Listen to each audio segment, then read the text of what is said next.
This episode is brought to you by the Manor, a premier addiction treatment facility in the hills of Wisconsin's Kettle Moraine forest. Their program offers a tailored approach to those struggling with addiction in a secluded setting with no more than 11 men and women. With highly personalized treatment focused on trauma, Dr. Chantel Thomas and her expert team offer an authentic experience, creating the kind of deep emotional change that's crucial for long-term recovery. If you or someone you love are struggling with addiction, call the Manor at 414-930-1930. That's 414-930-1930. You can learn more about the Manor by clicking the link in the show notes or by visiting discoverthemanor.com. Thank you for listening to The Path to Authenticity. My name's Tom Gentry. I think of this show as the opposite of small talk. You'll hear real conversations with real people who know who they are. We talk about what makes them who they are, how they became who they are, and how we might become truer expressions of who we are. Falling squares on TV screen, still falling in line. I'm Erica C. Barnett, and this is The Path to Authenticity.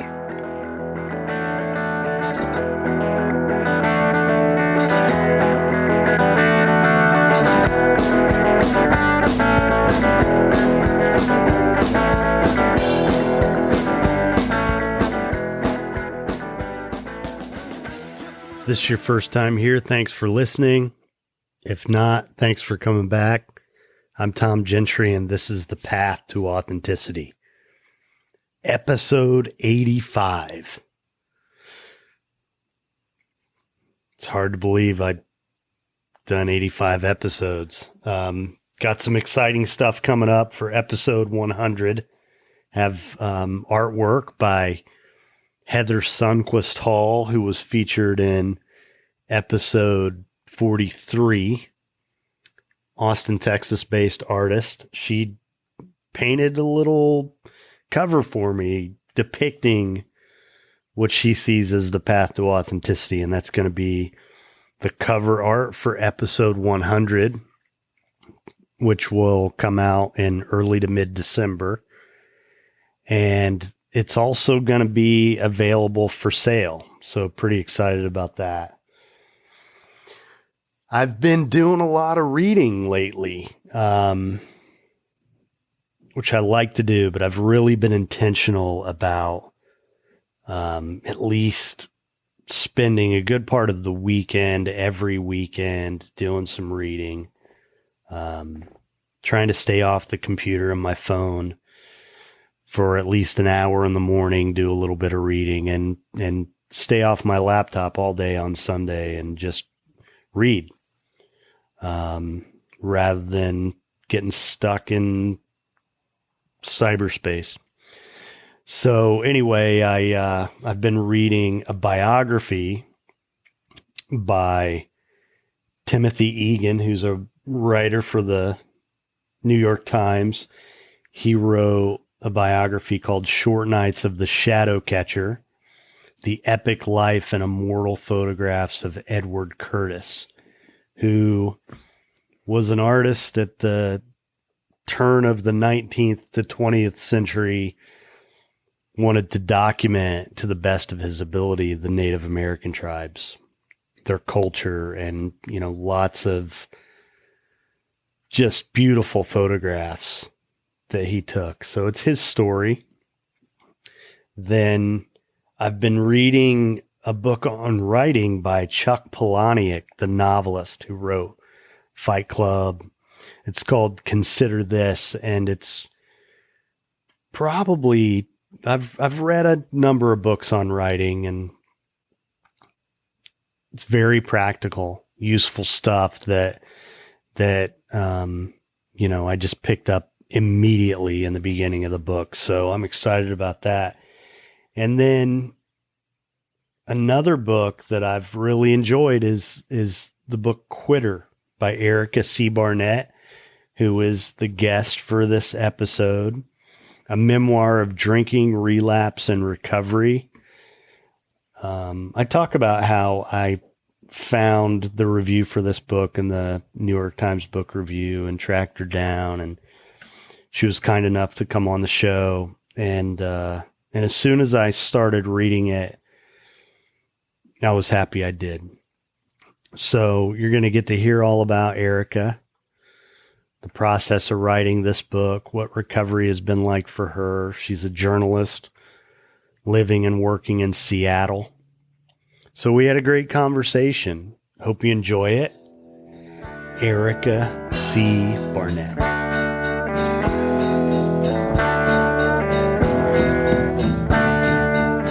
Just the product of some bad seeds. Just some guys. Erica, how are you? That's always such a weird question these days, but I am good. I'm really good. I'm about to take some time off, so I'm especially good because I haven't had a lot of time off in the last 6 months or so.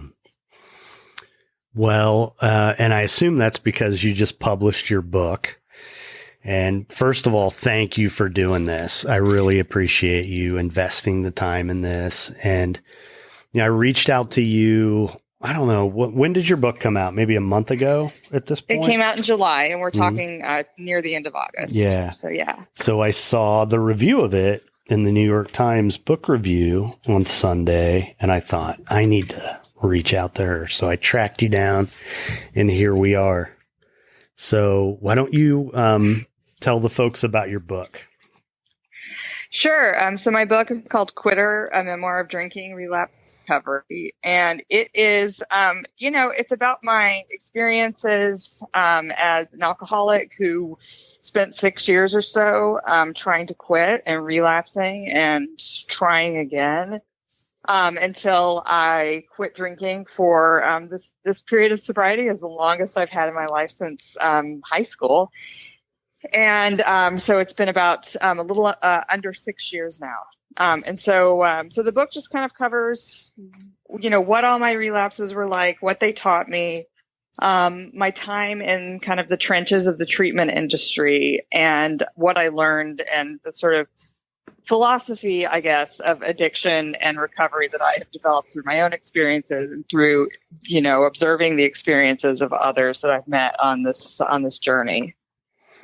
Well, and another thing you did that I admired is how you kind of set the stage for how you evolved into an alcoholic, from childhood, really. Yeah, it's interesting because, a lot of women now and girls start drinking much, much younger than they did when I was, a young girl drinking. Mm-hmm. So I thought I was really, really, advanced and I guess sophisticated for my age. I started drinking when I was about 13. And mostly, my experience with drugs and alcohol as a kid and as a young adult were mostly around drugs. And I didn't love drinking. And I really, I quit drinking when I was in high school, as I mentioned, and didn't drink through college really, because it wasn't my thing. I was very achievement oriented and, it just didn't appeal to me and I didn't like the way it made me feel. So the other thing that I write about in the book, sorry for the pause there, okay. Is the fact that I started really drinking heavily when I was in my late 20s and early 30s, which is surprisingly really common among women. There is sort of the trajectory where you start drinking as a young child and never stop. But there's also a lot of women who, because of the pressures that you face, when you're in your late 20s, early 30s, kind of trying to build your professional life, maybe have a relationship, maybe have kids, women start drinking and they fall into, these patterns of habitual drinking that can lead to alcoholism if you're predisposed that way. And for me, I was working in industry. I'm a journalist. And I was working in an industry where drinking every single day was just kind of the norm. And I was very uncomfortable in my own skin. I felt like an imposter. I was really young when I started working in journalism. And, I rose through the ranks pretty fast. And I felt very uncomfortable. And one of the cures for feeling uncomfortable is to take yourself out of a situation, mentally and emotionally. And that's what drinking did for me. And so, the first time I tried to get sober was in 2008. So I was 30 or 31 years old. I think I was 30. And I'm 42 now. I have a little under 6 years sober. So you can do the math. It took me a long time, from first realizing like, okay, this is a problem I need to deal with and thinking it would be easy to actually getting sober like 6 years later, a little more than 6 years later. And that is like, and so just that compressed little period of time is when my real drinking, got going, and the kind of nature of my addiction became apparent to me. Well, and one of the things I've kind of been taught, I mean, I don't have firsthand knowledge because I'm not a woman, but for women drinking who have problematic relationships with alcohol or drugs, it tends to be a little more relational than it is for guys. And like you talk about, I mean, a lot of the habitual drinking at that time in your life came about because you wanted to be a part of a group of men who were kind of, running the paper and right. I mean, you were trying to get in. Well, and it's also, I worked in the alt weekly world, which, I don't know how old your listeners are, but it was a big deal in the 90s. Just trust me. And so I used to work basically until I quit my job at the last weekly paper I worked at, The Stranger. I worked in the alt weekly world, the free weekly world. And, there are definitely women in that world. It's not perfectly gender balanced, but, the balance of power is definitely towards men. My bosses were typically men. And the women that I saw doing really well were the women who, could basically drink the guys under the table. And I wanted to be one of those women. And at the same time, I also I felt like a fraud. Like I felt like, well, I'm not as cool as these people, or I'm not as educated as these people, or I don't have as much experience. And being a drinking buddy of somebody is a way to feel a little more equal to them, I think. Yeah. And it's not to say that I was a fraud or that I, wasn't cool. I mean, it's fine not to be quote unquote cool too. But I never felt comfortable. And so it was very much making myself feel comfortable around other people. So as you said, relational. Yeah. Well, and, honestly, I was drawn to your book because you're a journalist, and, having some writing experience myself. And one of the things I was taught, and I believe, is that there are certain things that are written about so much that it's hard to stand out, and like a love poem or a love song. And in order to do it effectively, you really have to come at it from a different angle. You kind of have to have a level of mastery to do it effectively, and I feel that way about books like yours, because there are a lot of people who write books about their journey into recovery or their trials and tribulations before. But usually, I mean, if I don't know they can write, then I'm probably not going to read it. And my favorite one of all that I've read was Pete Hamill's A Drinking Life, which is just incredible. I think too, like as a journalist, like I know that, I wouldn't pitch a story if I didn't have a unique angle. I'm a freelancer, and so that's kind of how I think. And so I wouldn't pitch my own story if I didn't think it was something that, not that it's unusual to have experienced a lot of relapses and also feel that, I have learned from each of those relapses and that they weren't failures. Mhm. But I mean, I know a lot of people feel like that, but it's not something that I've read. And so I kind of, I felt like, well, I have an angle, Yeah. I guess, on my own life that that I think just is not represented. And I don't know if it's because of the shame that's associated with relapse for a lot of people, or if it's that like women are not permitted to be kind of the sort of drunk that I was, which is, very sloppy and messy and unattractive and not pretty and all those things. It's not a clean straight arc from Yeah. rock bottom to recovery. But I felt like I had, I could tell the story that was so common to so many people. And I knew that I could, I mean, I have some confidence in my writing. Of course, this is my first book, so I had no idea if I could write 100,000 words. So Is that what it was? The 100,000 words? Well, I think the first draft was like 125,000. And I think now it's somewhat below that. I had a great editor who, I'm such a big believer in being edited. Yeah. And I love editors because they do things that, I am not particularly skilled at, like seeing things that are duplicated or, for example, seeing entire people that, kind of make the same point as somebody else so you can cut them. Right. And, so I had a great editor who cut it way down, but yeah, it was very long at first. Yeah. Well, and it's on like it's on a great imprint too. I mean, it's Viking, for your first book. It's funny. I had a guest a while back. She has a podcast. It's called Dear Young Rocker. And she went to college and got an MFA in creative writing, and she wrote a memoir. And she can write, and she took it around and pitched it to a lot of different publishers. And finally somebody just told her, if nobody knows who you are, it's really hard to get a memoir published. And yes. So the fact that you got it done on a major publisher, it's a big deal.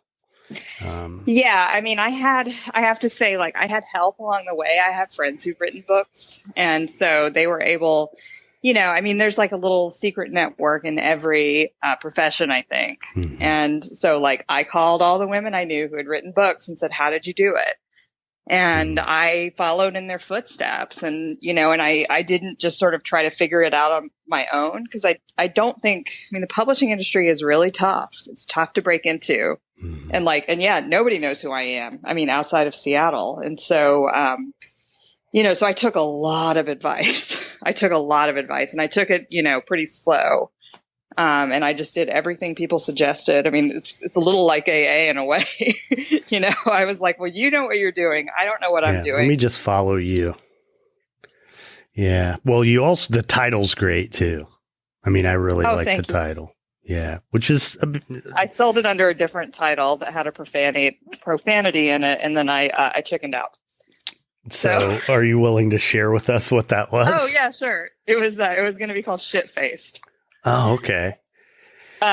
Which, ended up not exactly fitting the book anyway. And also I was like, well, what I kept thinking were two things. Do I want my grandparents to be horrified just by the cover? They're going to be horrified by what's in it. But, and do I want it to sell at like Walmart and Target and, and of course, like, I don't want to cut out any potential readers or buyers. So, and I think the title Quitter is actually a better title and describes the book much better. Yeah, that's, especially the relapse process, and, it fits really well, I think. So yeah, it's a process of quitting over and over and over again. Mm-hmm.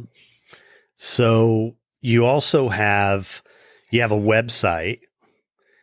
Would you describe it as an online publication? Sure. Yeah. It's so coming out of, at the risk of, making this too drawn out, coming out of alt weeklies, we decided, a friend of mine and I from The Stranger decided we wanted to start a website. And, that kind of does the same things that alt weeklies do, but a little less snarky and juvenile. So we started a website called Publicola. That turned into ultimately what I do now, which is a website called The C is for Crank. And, I started that website right after I got sober. And we're getting ready to actually rebrand it. And when is this going to run? In a couple weeks. I mean, I can time it. Well, if you want, we can figure that out. This isn't like particularly germane to the topic, but we are in about 3 weeks, 2 to 3 weeks, we're going to rebrand it back to the original site name, which is Publicola. It's a local news site. I am a really deeply sourced local Seattle reporter. I've been doing it for a little over 20 years out here in Seattle. Lately, I cover homelessness a lot, and I cover addiction quite a bit because, it's obviously an interest of mine. Mm-hmm. And that's crazily, which is not what I ever would have expected.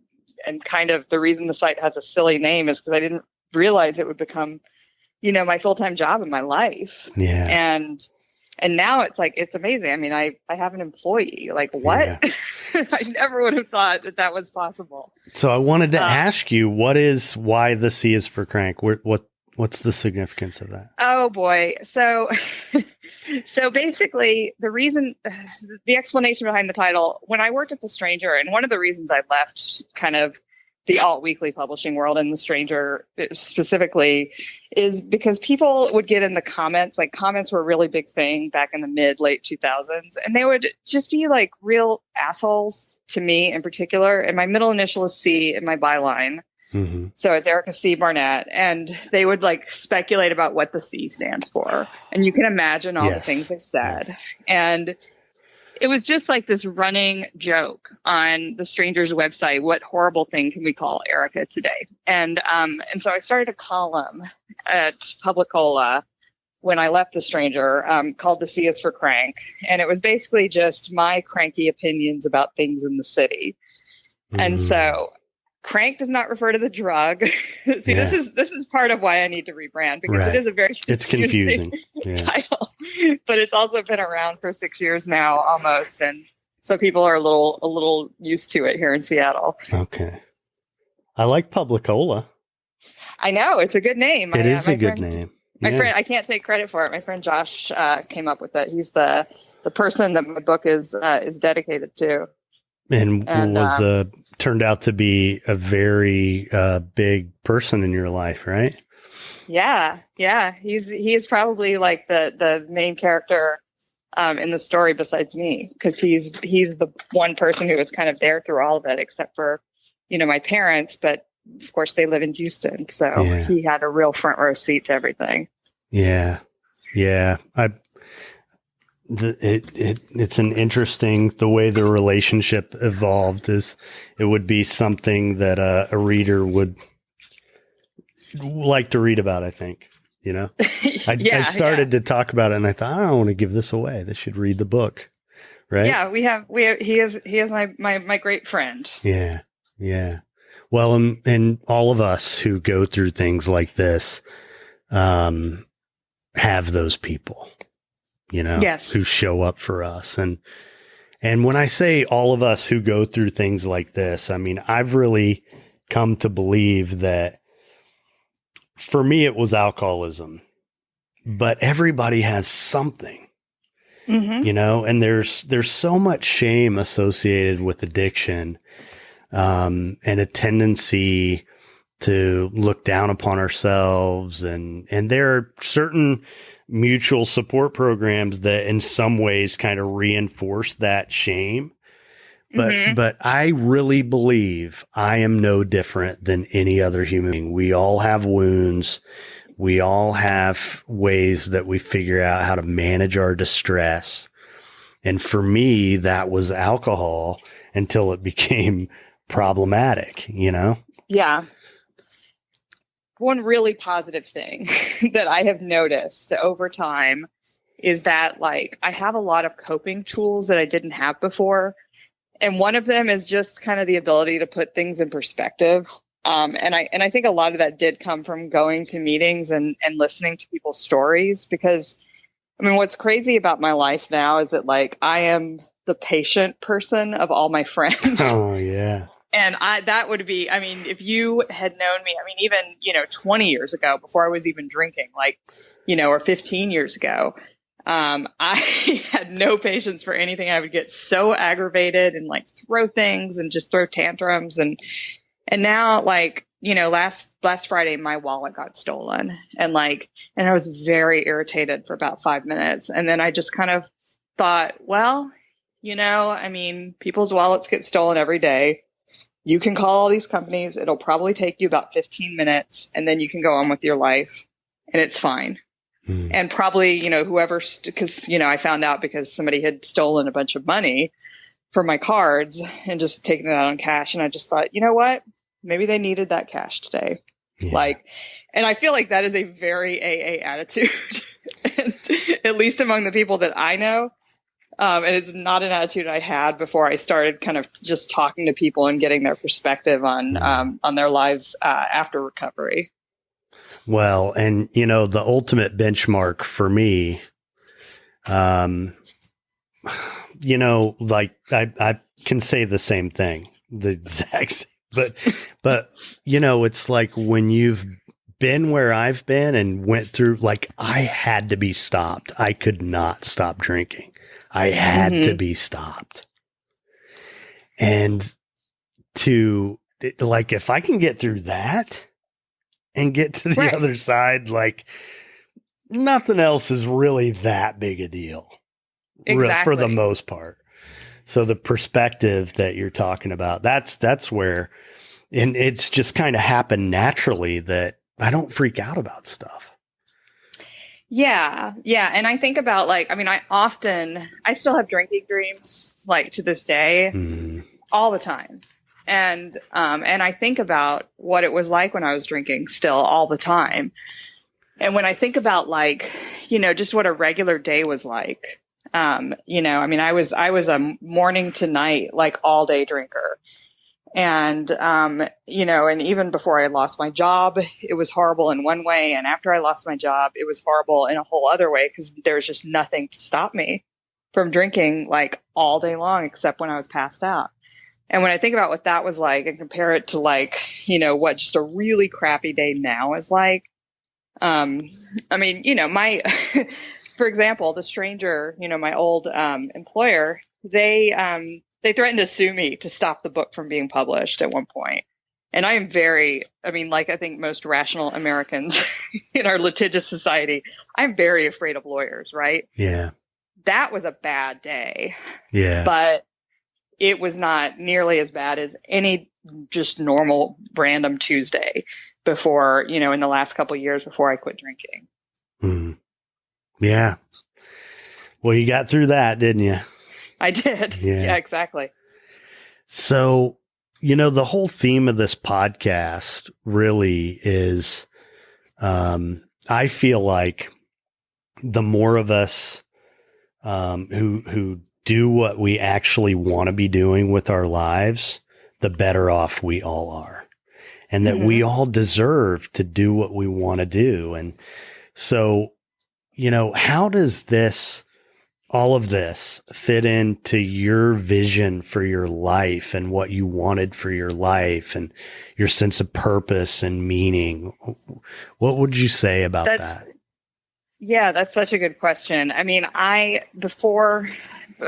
this is, since my book is about sobriety, I'll talk about sobriety again. I mean, before I got sober and before I even started drinking and before I was even old enough to work at a job of any kind, I had this path laid out for myself where I would, go to school, get good grades, get a scholarship, go to college, get a job in journalism, and be a journalist and kind of work my way up whatever ranks I felt like I wanted to work my way up. And that's what I did. And I, sacrificed, I guess, everything else to that goal. That was the most important thing to me. And then, because of my drinking and because of my behavior, I lost all that, like sort of all at once, in that, I lost my job. I was fired, and I had never been fired from a job before in my life. And I thought my job was everything because I had like made it myself, and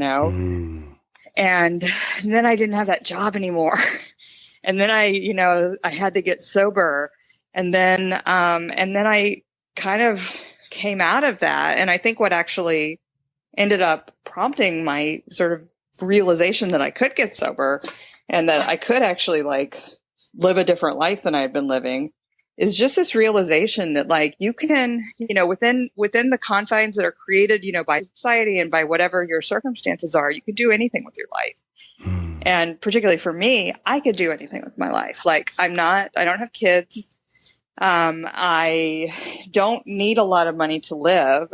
I mean, I like to have a lot of money to live, but I don't need it. And so I just decided I was going to kind of start from scratch. And what that meant for me was like, I got a job, and it was just a job, working at a nonprofit doing PR communications. And I started rebuilding, my sort of reporting credentials. I started this silly little website that, then one day somebody gave me some advice about how to make some money off it without having to do advertising, which I had seen, the sort of cliff of advertising falling off. That was kind of killing the newspaper industry. And so this is a very roundabout way of saying like, I now, today I'm sitting in my house. I work from my couch, essentially. I make plenty of money, to have savings and to have like, an IRA, which is unthinkable before to me. And I also get to cover whatever I want, like anything I want to cover on my website, dictated by, will anybody want to read this? But, you don't need that many people to read a website and give you money to make it work. And so I now have this life that I would never have had if I had, even figured out a way to moderate my drinking, which I don't think would have been possible after a certain point. But, when I was sort of stuck in the parameters of what I thought was possible, I was going to continue on that same path forever, probably. And so just kind of having that realization, and I remember it really vividly when I just sort of thought to myself, I think I was in detox for the last time, just thinking to myself, you can do anything you want with your life from here on out. And realizing that was true, and then taking action on it. It really, it's changed everything since then. Yeah. Myself, I recognized early on in my sobriety that one of the advantages I had was there were things I wanted to do. And now, I've talked about this in the podcast a little bit, but the age of onset of alcohol and drug use has changed so much since I got sober. I was in a facility where I was 23. There was probably one other guy in his 20s, and everybody else was like 38 plus. And my roommate was 67, and there was an 88-year-old on the unit. Now that's an aberration. Everyone is under 25 or 27. And it's just different. And I think with that, I encounter so many emerging adult males who they don't even know what they're interested in. Let alone what kind of a sense of possibility too, because it's like, I do, I sometimes wish I had a little more time. Like I had gotten it sooner, but I also think I got it when I got it, and I got it when it was possible for me. Yeah. But it would have been amazing if I had, somehow been able at 30 to quit like I thought I was going to, but it just didn't work out that way. Well, and that's fine, I can't do anything about it. I was that kid in meetings who, everybody'd be like, I wish I got sober when I was your age. I'd heard that all the time. And I mean, I guess, I was grateful and I am grateful, but also like it isn't great. I mean, it's never great for anybody. Like nobody ever wants to go through this stuff. Mm-hmm. Like, and it gets pretty old to be a kid hearing that over and over again. And I imagine a lot more for guys or men or women who don't want to be sober and they're young, Yeah. I mean, I do think that one thing that I didn't realize at the time that I've realized as I've gotten a little older is like, it is much easier. I mean, it just, people my age, I'm 42, and people my age, are just more settled down, and the pressure, I mean, there is, my God, during the pandemic, I mean, it's, the pressure to kind of always be drinking. I mean, if you are on social media all the time, like I am, is crazy, but you can turn it off. Whereas I think when you're 23, 25, even 30, it is just a lot harder, especially if you're like a white collar person, if you're a lawyer or a journalist or a politician, kind of in those circles. I can't speak for any other circles, but I know that like in my circles, it is very much the norm to just, to just drink all the time. Especially when you're I mean, that's where people meet people, I mean, and that was a revelation for me was there are people out there who don't drink this way. There are people who don't drink. There's, right, I mean, I talk about this in my book. There's a huge percentage of the population of America that does not drink and has never drank, right. Or has only done it occasionally. And I was like, where are those people? Because they're not where I live. Right.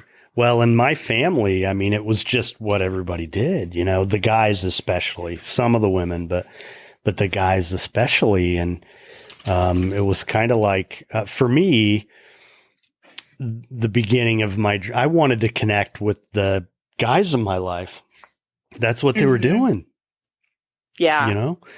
And I had the opposite experience. I didn't know anybody who drank. Growing up because, I was raised by my grandparents until I was 7 or 8. And they're Southern Baptists. They don't drink. Mm-hmm.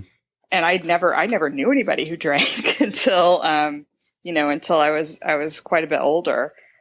But I also didn't know anything about drinking. Like nobody ever taught me, about, the risks. And I don't know that I would have listened because kids don't listen to anything, but, Yeah.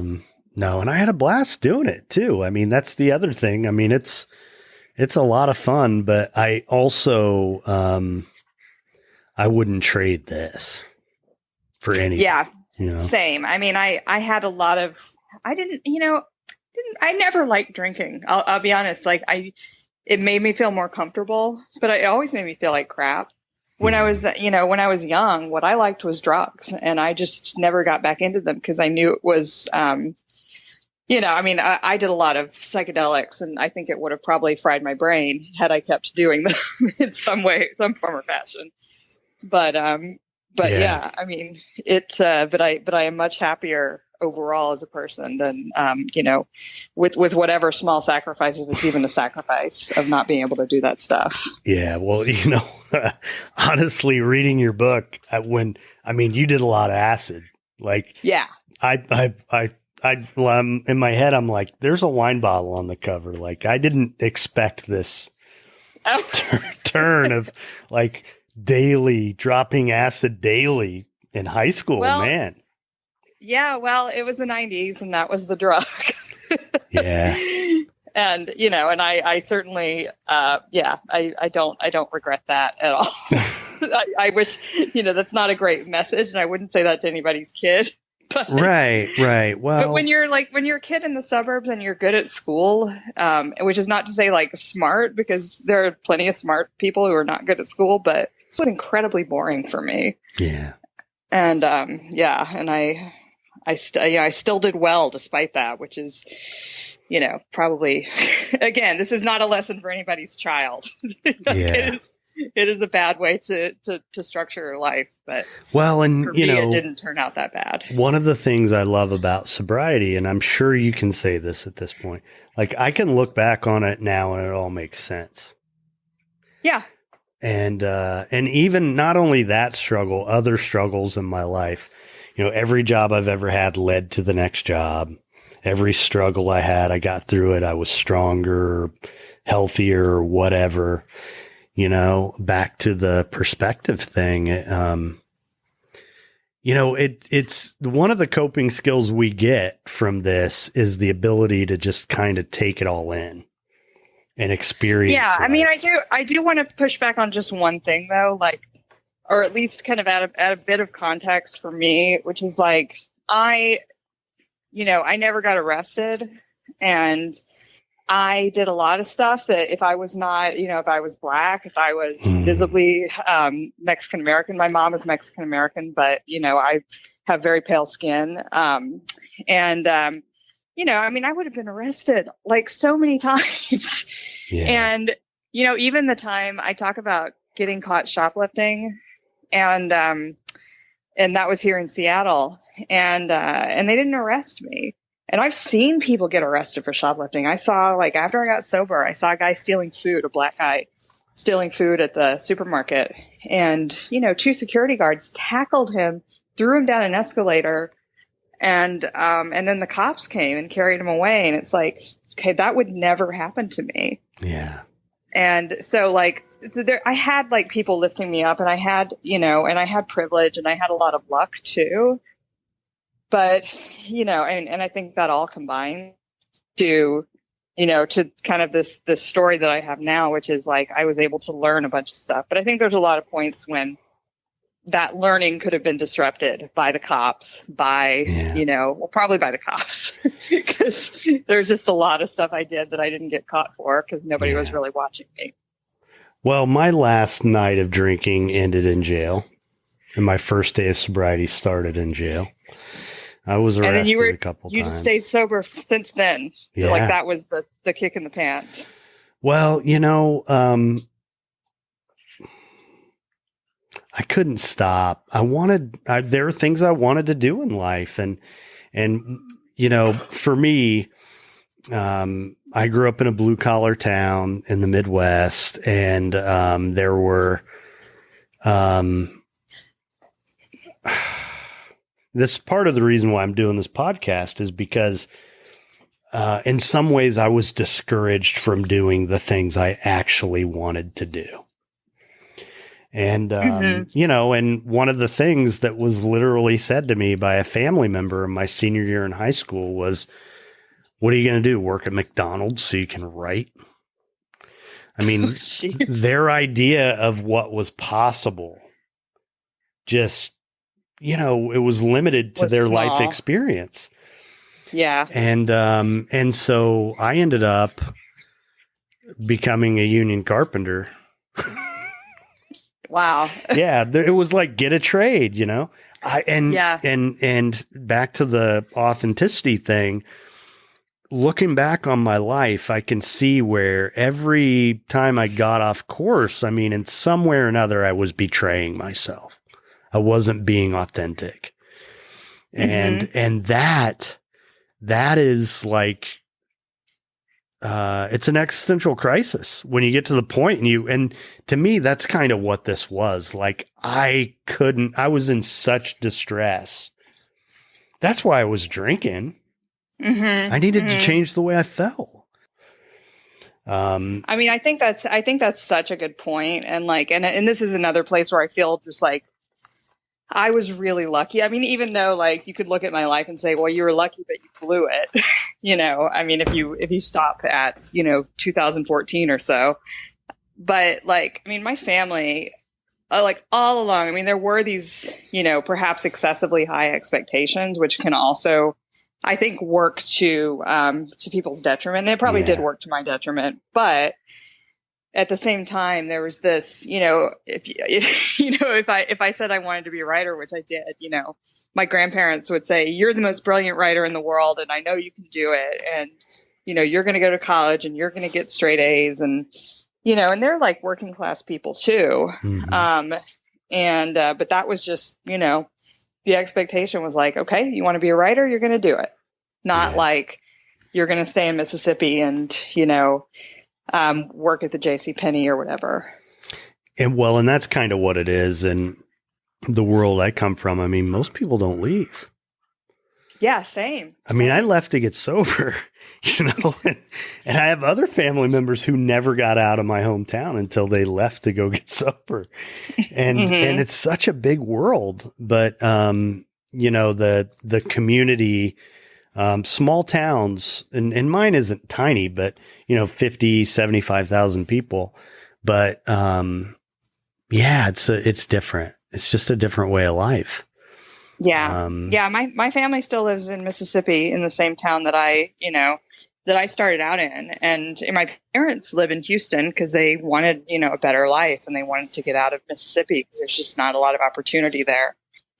And just not a lot of room, for people who, have like big dreams for themselves, I hate to say, and that's not to stereotype an entire state, but in the small town that, that I was from, I think that it's fair to say. Yeah. Well, I love the way you write. I appreciate, you sent me a PDF of the book, and you offered to send me one. And I actually asked you to sign it for me, and you did, which I really appreciate. So I guess the last thing I would ask you is, looking back on all of it, is there a particular time in your life when you feel like you'd like to go back to younger Erica and give her some insight about what you know now you didn't know then? What would you say to her, and when would that have been? I think I would have been probably when I was first starting out as a journalist. I was 19, and I lied about my age to all my coworkers. And I said I was 21 because I wanted to be a little bit older and seem a little more sophisticated. I don't know why I thought that a bunch of 35-year-olds would think 21 meant anything. Yes. That is kind of funny.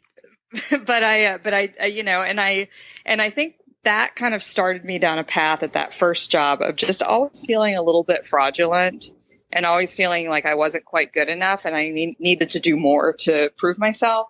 And I think I would go back and just say, you're enough. Like, you are enough as you are right now. And you don't need to, it wouldn't be about drinking, but it would just be about, it's okay not to know everything, because you have a lot of growing up to do and you have a lot of time to do that. Yeah. So that's what I would say. That's great.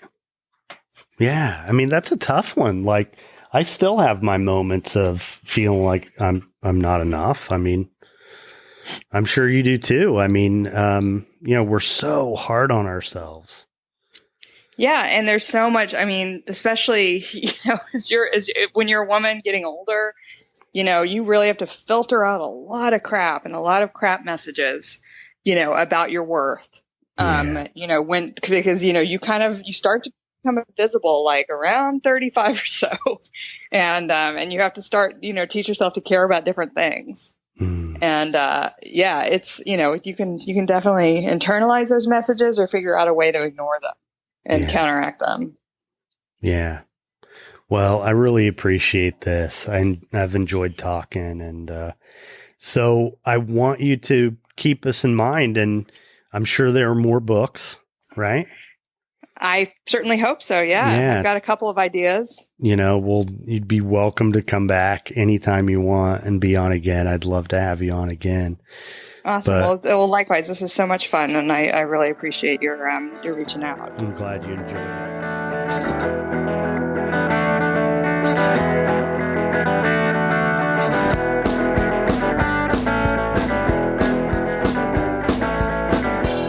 Thanks for listening to The Path to Authenticity. If you'd like to learn more about our guest, you can find links in the show notes or visit our website at thepathtooauthenticity.com. If you're interested in becoming a sponsor, if you have a suggestion for a topic, or you know someone who would make a great guest, email the show at thepathtooauthenticity@gmail.com. If you enjoyed this episode, please leave a review on Apple Podcasts. If you know someone else who would enjoy the show, or even just a particular episode, please share it with them. Every little bit helps. If you're not already a subscriber, please consider becoming one wherever it is you choose to listen. You can find the show on Patreon, where by becoming a patron, you can hear episodes before they're released publicly. You can gain access to supplemental content. There are other benefits in the various tiers. Visit patreon.com/thepath-to-authenticity. Join our Facebook community or follow the show on Instagram, both at The Path to Authenticity. We also have a YouTube channel. You can connect with us on Twitter or Pinterest. To hear the songs from this and every episode, you can find the Path to Authenticity playlist on Spotify. Obviously, there are a lot of ways you could be spending your time, so I appreciate you spending some of it here with me. I'm Tom Gentry. Thanks for listening. Be nice.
Great, honeybee. The Path to Authenticity is powered by Equivox. For digital marketing and web design services, visit equivox.com.